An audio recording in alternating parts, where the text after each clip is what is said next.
지금 되는 거야? 이제 그 니고데모라는 사람은 유대 지도자인데도 불구하고 그 이 뜻을 알지 못했던 거예요. 그래가지고 예수님을 가만히 찾아가가지고 봉자야, 사람이 봉자야. 어떻게 해야 거듭나느냐고. 그러니까 우리가 사는데 거듭나야 봉자야. 거듭나면 내가 어떻게 해야 영생을 얻으니까 이렇게 말하니까 예수님께서 사람이 물과 성령으로 거듭나지 아니하면 하나님 나라를 봉자 이리 와. 볼 수 없다. 어르신들 예수님 봉자 이리 와. 대접하셨잖아요. 봉자 이리 와. 이 사람에게는 봉자 이리 와. 지도자이면서도 불구하고 이 진리를 몰랐던 거예요. 근데 이분이 하는 말이 뭐라? 내가 다시 어머니 모태에 들어가서 다시 나와야 되느냐고 이렇게 물을 때 예수님께서 물과 성령으로 믿음 하나님은 보이지 않지만 그걸 내 마음에 믿는 사람 예수님이 그러니까 어떤 분이나 예수님이 십자가에 돌아가실 때 내 죄를 위해 죽으셨다고 믿어지는 그 사람에게 하나님이 성령으로 임하시거든요. 예수를 마음에 영접할 때 주님 내 안에 들어와 주세요. 내 죄를 위하여 십자가에 못 박혀 죽으신 거 너무 감사합니다. 이렇게 고백하는 사람에게 성령이 임하는데 그때 하나님의 자녀로 인친다는 거예요. 교회를 다녔냐, 뭘 안 했냐, 착한 일을 했냐, 나쁜 일을 했냐 묻지 않는다. 하나님의 원리는 너무 간단하더라고요. 예수님이 하나님의 아들, 하나님과 동등될 것을 취하지 않고 이 땅에 오셔서 정말 그 아들 예수님이 십자가에 죽으신 목적이 나를 위해 대신 죽으셨다고 믿는 사람에게 이런 영생이 있는데 3장 15절에도 뭐라고 해요? 이는 그를 믿는 자마다 영생을 얻게 하려 하십니다. 예수님을 믿는 자 하나님이 보낸 그 아들 누구나 다 하나님은 믿어요. 근데 하나님이 보낸 그 아들 예수를 믿는 게 저는 어릴 때부터 교회를 다니면서 천국과 지옥이 있다고 맨날 그러셔갖고 천국은 가야 되겠는데 어떻게 가는지를 모르겠어요. 착한 일만 해야 된다고 생각을 했어요. 근데 착한 일이 아니라 하나님이 보내 내가 곧 길이요 진리요 생명이라고 말씀한 그 주님을 만나는 거. 근데 오늘 또 말씀해 보니까 예수님이 어디를 딱 가셨어요. 사마리아에로 갔는데 물을 빚고 있는 여인이 있었어요. 근데 이 여인은 남들이 안기는 대낮에 물을 기르러 온 거예요. 근데 예수님께서 그 여인에게 나에게 물을 한 컵 달라고 하니까 왜 사마리아인과 예루살렘 유대인하고는 상종을 하지 않는데 나한테 물을 달라고 하느냐 그렇게 말을 하니까 내가 너에게 물을 달라고 하는 사람이 누군지 네가 모르니까 이런 말을 하는 거다. 그러면서 내가 누군지를 알았으면 얘가 이렇게 왜 안 할 거다. 그러면서 네 남편을 모시고 오라 그러니까 데려오라 하니까 이 사람이 나는 남편이 없나이다 그러는데 이 사람에게는 남편이 5이 있었고 지금 사는 사람도 자기가 남편이 아니라는 걸 예수님이 아니까 이 사람이 놀란 거예요. 그래서 예수님이 그러죠.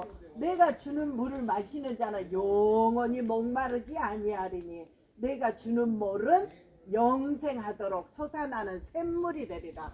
그러니까 이 먹는 물이 아니 영원한 생명을 갖는 물을 영생하도록 주는 물을 준다고. 그러니까 이 사람이 물동이를 놔두고 막 선지자가 나타났다 하면서 동네에 가가지고 이제 창피함을 남편이 그렇게 많으면 유대 그 민족에게는요 이게 있어요.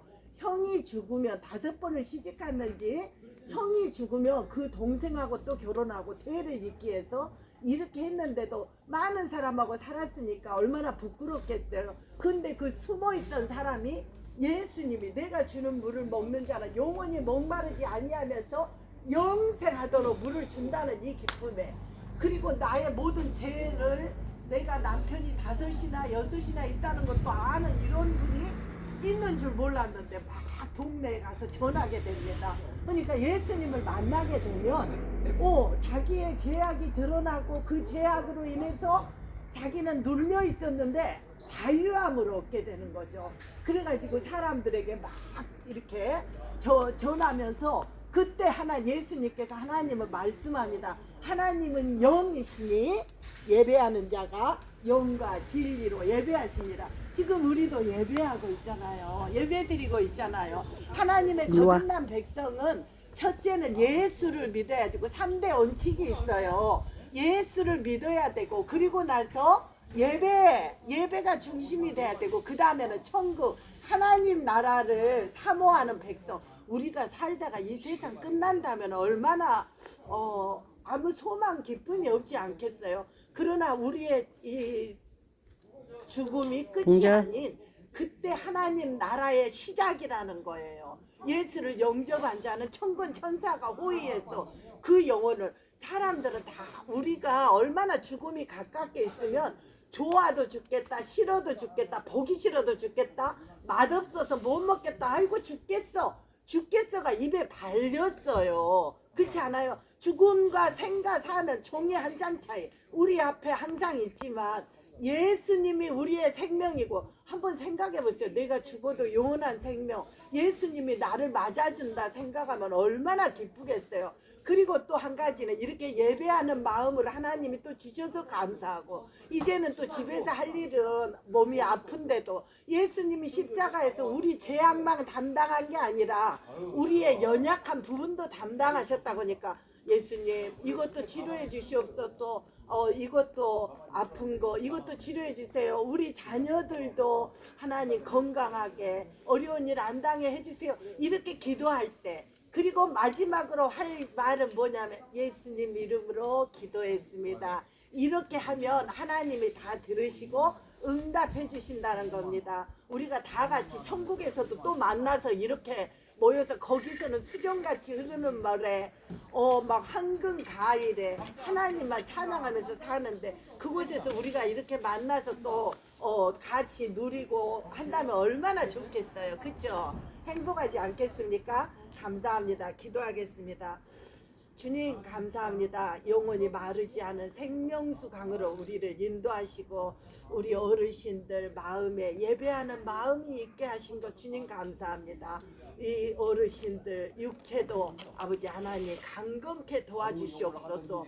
주님은 말씀으로 안진뱅이를 일어나 계시고 눈먼 자를 뜨게 하셨던 하나님, 다리가 아프고 눈이 아프고 허리가 아프고 모든 약한 부분을 예수님의 피 묻은 손으로 안수하셔서 아버지 하나님 주님 오시는 그날까지 우리 생이 다하는 그날까지 내 발로 걸어서 이렇게 모일 수 있고 예배할 수 있도록 하나님 건강을 지켜 보호해 주시기 원합니다. 또 예배드리는 우리 어르신들 그 자녀 손들도 아버지 하나님 눈동자처럼 지켜 보호해 주시고 자녀들은 아버지 하나님 이 세상은 험악하지만 조류에 떠내려가지 않도록 아버지 하나님께서 지켜주시고 보호해 주시기를 간절히 간구합니다. 예배하는 이곳에 아버지 하나님이 심령에 주님의 은혜로 채워주시고 주님의 평안함으로 채워주셔서 늘 건강하고 행복하고 아버지 하나님 사랑하는 마음으로 살 수 있도록 도와주시옵소서. 아멘. 감사드리며 예수님 이름으로 기도합니다. 아멘. 아멘. 아멘. 감사합니다. 사랑하고 축복합니다.